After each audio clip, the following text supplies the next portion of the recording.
अस्सलाम वालेकुम नाज़रीन, मैं हूं अब्दुल अजीम। 7H न्यूज़ में आपका इस्तकबाल है। हुमायूं नगर पुलिस ने एक गोडाउन पर छापा मारते हुए 2 अफराद को गिरफ्तार कर लिया। इनके कब्जे से पान मसाला और जर्दा जब्त कर लिया। पेश है इस मामले पर हमारे नुमाइंदे रहीम कादरी की ये खुसूसी रिपोर्ट।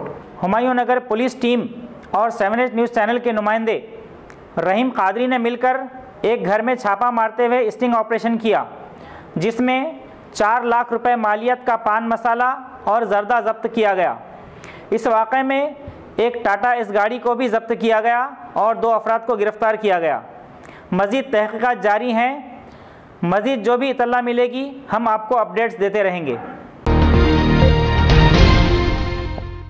खबर है शहर की।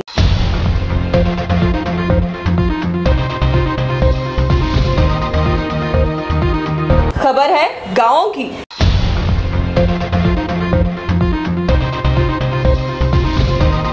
खबर है सारी दुनिया की।